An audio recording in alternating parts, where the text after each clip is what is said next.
Master Windu. I must say you're here sooner than expected. In the name of the Galactic Senate of the Republic, you're under arrest, Chancellor. Are you threatening me, Master Jedi? The Senate will decide your fate. I am the Senate. If the mythic hero is a figure of freedom, the villain he faces often stands as a symbol of tyranny. That tradition is continued in the first 3 episodes of the Star Wars saga, which offer a dark drama of political intrigue and corruption. Begin landing your troops. Is that legal? I will make it legal. The story draws from more than myth and literature. It reflects a cycle in our own history. The fall of republics and the rise of dictators. Hundreds of senators are now under the influence of a Sith Lord called Darth Sidious. It's no longer just a small band of adventurers having fun in a dangerous place, but it's now grown into sort of a geopolitical meltdown. Order! It concerns itself with the corruption of government, with a government that is trying to seize power for itself. I will be Chancellor. And so generates these sort of artificial crises that it can then respond to. The threat from outside actually being generated from within. Wipe them out.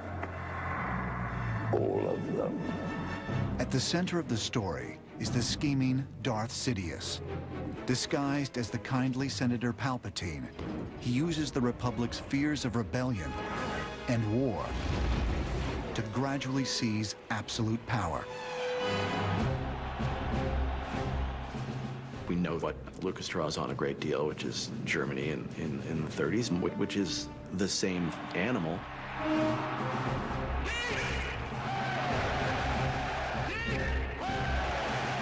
Here, there's a very strong analogy. In Star Wars, you have a Chancellor, Palpatine, who wants extraordinary powers. Well, that's exactly what Chancellor Hitler requested in 1933, the so-called Enabling Act. Basically said, you can do pretty much anything you want. It's an emergency power, naturally, but of course, emergency powers rarely go away. This is a crisis. The Senate must vote the Chancellor emergency powers. He can then approve the creation of an army. Dictators always start out saying they're going to help the little guy. It's the big daddy. Here is this powerful person, and he is committed to taking care of me.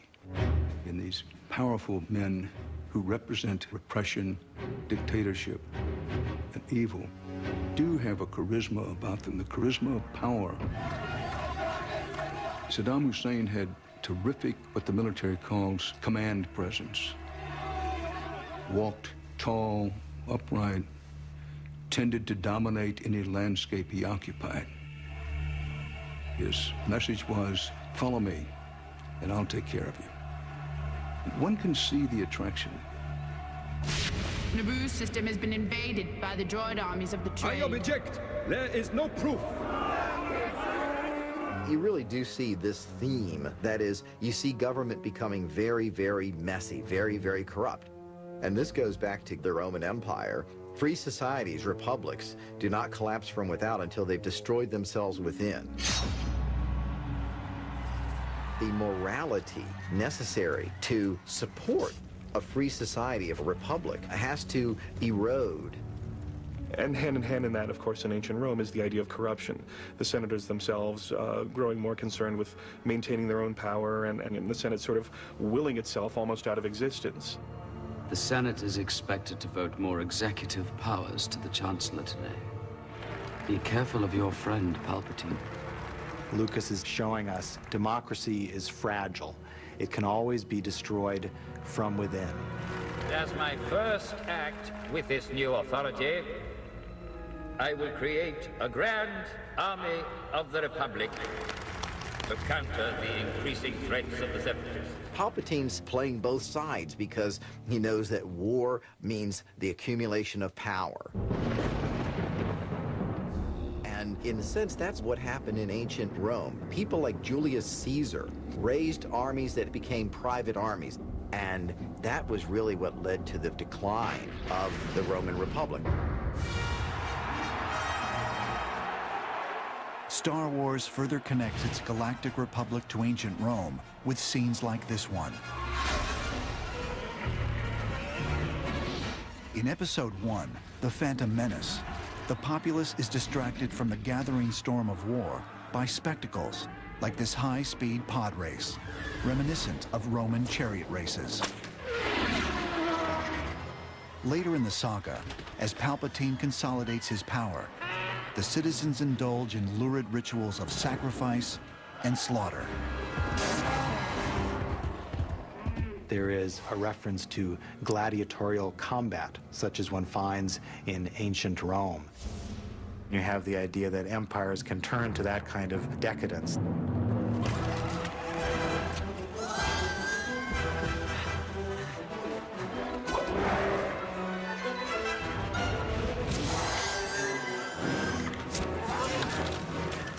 In showing the fall of a republic, Star Wars also reflects the story of Napoleon, who crowned himself emperor after the horrors and chaos of the French Revolution became too much for the French people to bear.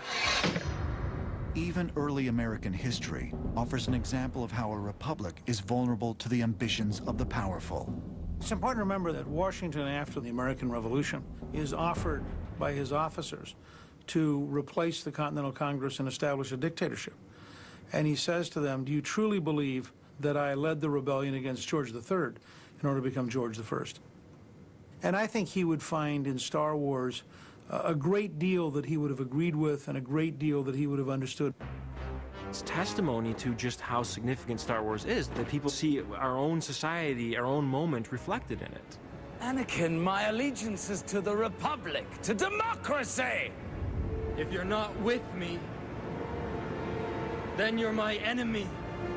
In Revenge of the Sith, when we hear Anakin say, you're either with me or against me, it's almost impossible not to hear that quote and think of another very famous quote. Either you are with us, or you are with the terrorists. Some people say that the new Star Wars trilogy has analogies with Iraq. And I think that that's only very narrowly because Lucas is looking much wider at the Roman Republic and all republics. Lucas is telling a very familiar historical story. The story of a tyrant who comes to power by exploiting circumstances, by capitalizing on fear, is a story that's been told again and again and again.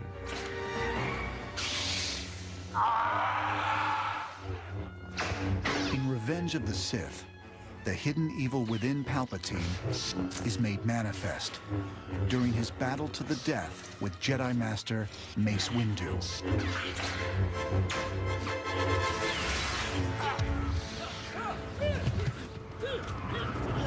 I am going to end this once and for all. You can't. He must stand trial. He has control of the Senate and the courts. He's too dangerous to be left alive. No. No, no, you will die! Palpatine is now physicalized evil. He's ugly and crusty and monstrous. Palpatine becomes the evil emperor. You see the desire for power, the desire for control.